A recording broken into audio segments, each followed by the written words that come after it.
Hi guys, welcome back to my channel Nidhi की रसोई में आप सभी का स्वागत है। तो आज मैं आप लोगों के साथ शेयर कर रही हूँ सेहत से भरी हुई, सेहत से भरपूर सारी चीज़ें जो भी है सब कुछ सेहत को ध्यान में रखते हुए बनाई गई है। मतलब कोई भी ऐसी रेसिपी नहीं है जो कि आप गिल्ट फ्री होकर खा नहीं सकते हैं। आज के टाइम में ऐसा हो गया है कि हम कोशिश करते हैं कि डेली जो भी चीज़ें हम खाएं वो काफ़ी हेल्दी हो और रिच भी हो। तो आज मैं बना रही हूँ ज्वार की रोटी, साथ में मैंने जीरा राइस बनाया है और मैंने यहाँ पे आज अक्खी मसूर की दाल बनाई है, जो कि तड़का या फिर आप अगर दाल फ्राई खाते हैं तो आप सारी चीज़ें भूल जाएंगे इसके सामने। ये काफ़ी टेस्टी लगती है खाने में। तो आज मैं लंच बॉक्स प्रिपेयर कर रही थी तो मैंने सोचा साथ साथ वीडियो भी मैं बना लूँ और आप लोगों के साथ शेयर कर लूँ। और साथ में मैंने सूखी भाजी बनाई है आलू मेथी और तिल से। तो सारी रेसिपी जो है बहुत ही बढ़िया है। सारी रेसिपी को देखने के लिए वीडियो को आखिरी तक ज़रूर वॉच कीजिएगा। और अगर आपको मेरी वीडियो पसंद आ रही हो तो प्लीज़ चैनल को सब्सक्राइब कर लें और वीडियो को लाइक ज़रूर कीजिएगा और कमेंट भी ज़रूर किया कीजिए। आप लोग कमेंट नहीं करते हैं, उससे क्या होता है ना कि जो भी चीज़ें आप मतलब रखते हो, अपने विचार जो भी आप अपने कमेंट बॉक्स में रखते हैं ना, उससे हमें बहुत हेल्प मिलती है। फिर आगे हम कोशिश करते हैं कि उस चीज़ को फॉलो करते हुए नेक्स्ट टॉपिक पे वीडियो बनाएं। तो इसलिए कमेंट ज़रूर किया कीजिए, हमें भी बहुत ही अच्छा लगता है, क्योंकि जो भी हम चीज़ें कर रहे हैं उसका कुछ तो रिज़ल्ट आना चाहिए फ्रूटफुल। तो बस ये मेरी आप लोगों से गुजारिश है कि ज़रूर लाइक शेयर कीजिए और कमेंट भी ज़रूर किया कीजिए। तो सबसे पहले मैं दाल की प्रिपरेशन कर रही हूँ। तो मैंने 2 प्याज लिए हैं, साथ में मैंने यहाँ पे 2 टमाटर लिया है, लेकिन मैंने यूज़ एक ही का किया है। 2 हरी मिर्च ले लेंगे, थोड़ी सी लहसुन की कलियाँ आप ले लें और थोड़े से अदरक के टुकड़े। इन सारी चीज़ों को आप एक ब्लेंडर जार में ऐड कर लीजिए। और इसी जगह मैं सारे सूखे मसाले भी ऐड कर रही हूँ, जैसे कि हल्दी पाउडर, धनिया पाउडर, जीरा पाउडर और लाल मिर्च पाउडर। मसाला दानी मेरा एकदम खाली हो गया था तो मैं सारे मसाले को फिल भी यहाँ पे कर रही हूँ, जैसा कि आप देख पा रहे होंगे। तो जो भी चीज़ आज लंच में बन रही है ना, काफ़ी रिच है। सबसे बेस्ट पार्ट ये है कि ये ग्लूटेन फ्री बनाएंगे हम आज। मतलब रोटी जो है ना ग्लूटेन फ्री बनेगी। ज्वार की रोटी वैसे भी काफ़ी फ़ायदेमंद होती है, तो एक बार आप ज़रूर ट्राई कीजिएगा। सारी चीज़ें हम यहाँ ऐड कर लेंगे और सॉल्ट भी इसी जगह ऐड कर लेंगे, क्योंकि मॉर्निंग का टाइम कैसा होता है ना, 1 से 2 चीज़ें हो ही जाती है कि स्लिप हो जाए। तो इसलिए मैं मसाले में जब भी कुछ भी ऐड करना होता है तो इकट्ठे सारी चीज़ें मैं ऐड कर लेती हूँ। साथ साथ 2-3 चीज़ें बन रही होती है, इसलिए माइंड से स्लिप हो जाती है चीज़ें। अब यहाँ पे बारीक आप चॉप कर लें प्याज को, या नहीं तो अगर आपके पास थोड़ा टाइम कम हो तो आप चॉपर की सहायता से इसे चॉप भी कर सकते हैं। मैंने यहाँ पे 2 बड़े साइज़ का प्याज लिया है और यहाँ पे हरे धनिए का आपको ज़्यादा करके इस्तेमाल करना है। अगर आपके पास हरा धनिया हो तो बिल्कुल ऐड कीजिएगा, इससे काफ़ी अच्छा दाल में टेस्ट आता है। यहाँ पे सारी चीज़ें मैंने अच्छे से बारीक चॉप कर ली है। और टमाटर मैंने बिल्कुल एक ही का इस्तेमाल किया है। अगर आप टमाटर ज़्यादा पसंद करते हैं तो आप 2 भी यूज़ कर सकते हैं, ये आपके ऊपर है। बस अब मैं यहाँ पे छील ले रही हूँ ककड़ी, मतलब खीरा जिसे बोलते हैं। और ये तो ज़रूर एसेंशियल है, मतलब अभी गर्मी का जैसे सीज़न चालू है ना, तो ये सब ज़रूर आप लंच में ज़रूर रखा कीजिए। क्योंकि सैलेड वगैरह में कैसा होता है ना कि वो खाने से आप जो भी हैवी भी अगर कुछ मील खा रहे हैं तो वो बैलेंस आउट हो जाता है। और खीरे में कैसा होता है, वाटर लेवल काफ़ी अच्छा होता है, तो उससे आपके जो शरीर है ना, मतलब गट के लिए भी बहुत बेस्ट है और शरीर भी ठंडक देगी शरीर को भी। तो यहाँ पे मैंने सबसे पहले एक पैन ले लिया है और पैन में ही हम मसाले को फ्राई करेंगे, क्योंकि कुकर में भी कर सकते हैं लेकिन कुकर में अच्छे से मसाले फ्राई होते नहीं हैं, इसलिए मैंने पैन का इस्तेमाल किया है। आप इसी तरह से बनाइएगा तो दाल ना काफ़ी अच्छे से टेस्टी बनती है, बहुत ज़बरदस्त का लगेगा। मसाले अच्छे से प्रॉपरली भून पाते हैं पैन में। तो सबसे पहले मैंने सरसों तेल का इस्तेमाल किया है। आप कोई भी कुकिंग ऑयल ले सकते हैं, बट मस्टर्ड ऑयल का एक अलग सा टेस्ट है, तो उसमें थोड़ा अलग जाता है टेस्ट के हिसाब से अगर बात की जाए तो यहाँ पे मैंने अक्खी मसूर दाल को अच्छे से धो लिया है, वॉश कर लिया है। 2-3 पानी से आप धो लीजिएगा। और यहाँ पे सारी चीज़ें मतलब अच्छे से जब प्याज आपका रेड हो जाए, मतलब गोल्डन ब्राउन हो जाए, तो आप मसाले जो आपने बना के रखे थे, प्रिपेयर किए हुए मसाले को आपको यहाँ पे ऐड कर लेना है। बस नॉर्मली इसे हम तब तक भून लेंगे जब तक कि थोड़ा सा तेल सेपरेट ना हो जाए, ऑयल एकदम ऊपर ना आ जाए मसाले के ऊपर। फिर हम आगे की प्रोसेस में बढ़ेंगे। मतलब अब यहाँ पे हमें ज़्यादा कुछ ऐड नहीं करना है, बस जो भी चीज़ें ऐड करनी है वो खड़े स्पाइसेस, होल स्पाइसेस जाएंगे, क्योंकि इनकी फ्लेवर तो कुछ अलग ही होती है। आप चाहें तो यहाँ पे पाउडर वाले भी गरम मसाले का यूज़ कर सकते हैं, लेकिन अगर आपके पास ना होल स्पाइसेस हों तो आप इसे ज़रूर ऐड कीजिएगा। इसके बाद ना आपको कोई भी मसाले ऐड करने की ज़रूरत ही नहीं लगेगी, क्योंकि इनका फ्लेवर कोई भी बीट नहीं कर सकता है। तो सारी चीज़ों को मैंने अच्छे से क्रश कर लिया है। अब यहाँ पे मसाले ऑलमोस्ट फ्राई हो ही चुके थे, तो हमने जो टमाटर कट करके रखा है वो हम इस जगह ऐड कर लेंगे, और साथ में जो हमने मसाले अभी जस्ट कूटे हैं ना, वो भी हम यहाँ पे क्रश्ड जो भी होल स्पाइसेस है वो भी हम ऐड कर लेंगे। मसालों को आपको ज़्यादा नहीं कूटना है, मतलब थोड़ा सा दरदरा ही रखिएगा। और अब यहाँ पे हम ऐड कर लेंगे मसूर की दाल। मतलब टमाटर को हमें ज़्यादा भूनना नहीं है, बस इतना भूनना है कि थोड़ा सा वो मशी हो जाए, और हम साथ में ही दाल गिरा लेंगे। अब सारी चीज़ों को आप ट्रांसफ़र कर लीजिए कुकर में, और बस इसे अब हम थोड़ा सा पानी ऐड करेंगे। यहाँ पे मैंने ना 1 कप के हिसाब का मतलब दाल लिया था, मसूर का दाल, तो मैंने यहाँ पे 1.5 कप के आसपास पानी ऐड किया है।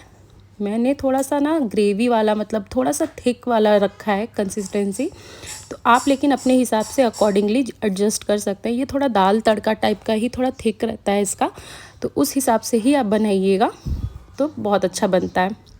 जब तक कि दाल हमारा बन रहा है तब तक हम यहाँ पे आलू को कट कर लेंगे।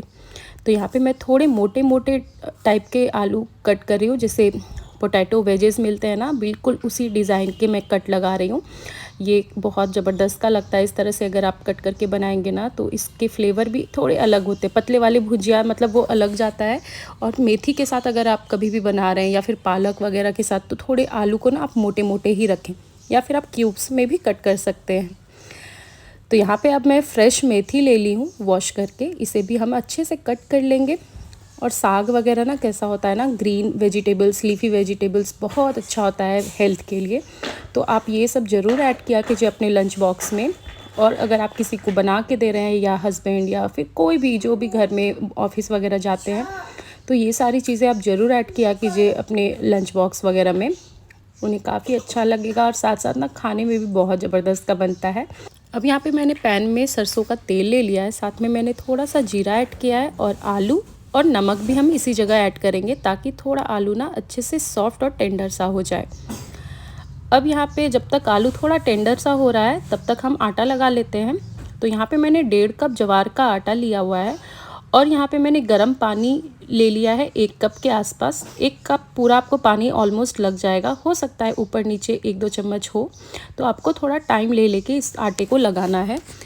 जनरली जो हम आटा लगाते हैं ना रोटी वाला, उसमें कैसा है ना, टाइम ज़्यादा नहीं लगता, बट ऐसे मतलब जो फाइबर बहुत ज़्यादा जिसमें होते हैं ना अवेलेबल, वो आटा लगाने में आपको थोड़ी सी दिक्कत जाएगी। जैसे कि रागी के आटे लगाने में टाइम जाता है एक्चुअली में बोलूँ तो यहाँ पे मुझे लगभग 6 से 7 मिनट लग गए थे आटा लगाने में। आपको इसको थोड़ा सा मतलब ऐसा देख लेना है कि ये अच्छे से एक मतलब बाइंडिंग फॉर्म में आ जाए, तब आप इसे ढक दीजिए और रख लीजिए इसको थोड़ी देर के लिए अलग साइड में हटा के।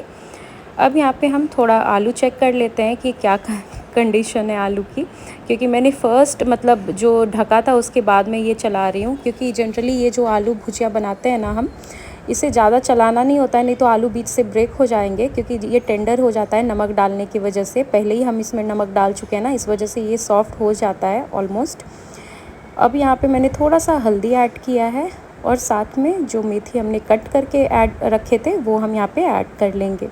सारी चीज़ों को आप अच्छे से वेल कंबाइन कर लीजिए, और मेथी को आपको थोड़ी देर के लिए इसे भूनना है इसी के साथ, आलू के साथ में।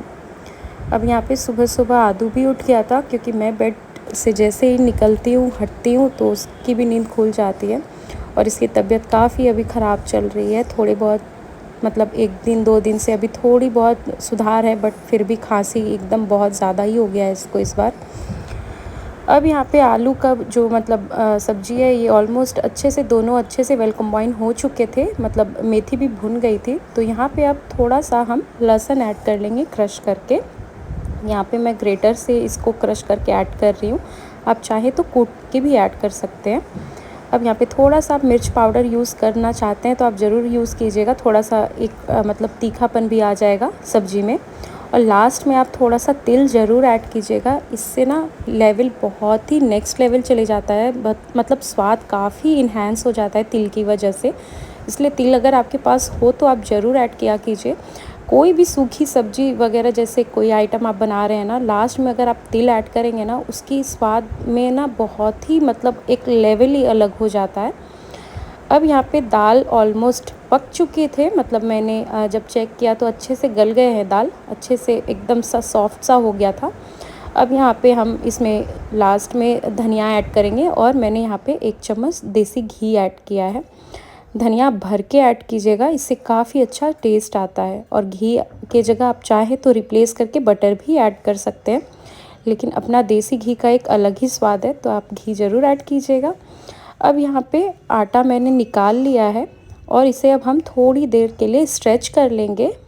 कोई भी फ्लैट प्लेटफॉर्म ले लें या फिर परात ले लीजिए, उस जगह आपको मतलब आसानी हो जाएगा आटे को अच्छे से स्ट्रेच करने में। अब यहाँ पे मैं अच्छे से इसकी लोइयाँ तोड़ ले रही हूँ।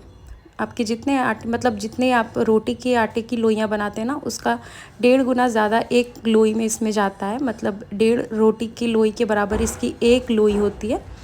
अब यहाँ पे इसके बेलने के ना एक अलग सी ट्रिक है जो मैं फॉलो करती हूँ। ये है बटर पेपर जो मैंने नीचे रखा है। इसमें कैसा होता है ना, रोटी चिपकती नहीं है, तो अगर आपके पास हो तो ज़रूर ऐड कीजिएगा, सॉरी मतलब यूज़ कीजिएगा। अगर नहीं हो तो आप ना जो नॉर्मल शीट होती है प्लास्टिक की, आप उस पर भी रख के इसको बेल सकते हैं। लेकिन सबसे पहले आपको हाथ से इसे चपटा करते हुए ना इसको थोड़ा सा एक शेप दे देना है गोल जैसा। लास्ट में आप इस पर बेलन घुमा के पतली कर लीजिए। अब यहाँ पे मैंने तवे पे इसको रख दिया है और ऊपर की सतह पे हम पानी से ब्रशिंग कर लेंगे। आप या तो हाथ की सहायता से भी पानी लगा सकते हैं, लेकिन उसमें ना आपको हाथ पे हो सकता है गरम लगे या जल भी सके। पहले के टाइम में तो इस रोटी को जो पहले लोग बनाते थे ना, काफ़ी मोटी मोटी बनाते थे, मतलब नानी दादी लोग जो बनाती थी पहले बहुत मोटी मोटी रखती थी। लेकिन अभी कैसा है, लोग मतलब अब टेस्ट बट के चक्कर में लोग बीच में ऐसा स्विच किए लोगों ने कि मतलब बहुत ही अनहाइजीनिक और अनहेल्दी फूड खाने लग गए। लेकिन बोलते हैं ना कि जो रूट्स होते हैं उससे लोग भाग नहीं सकता, तो वही है। अब जब पता चल गया है कि हेल्थ को भी एक मतलब देना है, उसको भी प्रायोरिटी पे रखना है, तो फिर हम वही back to pavilion kind of चीज़ें हो गई है। वही नानी दादी की रेसिपी अब याद आती है।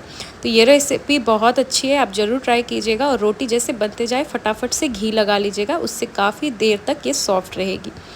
तो आज का लंच आपको कैसा लगा कमेंट में मुझे इस बार ज़रूर बताइए, मैं आपके कमेंट का वेट करूँगी। Thank you so much for watching this.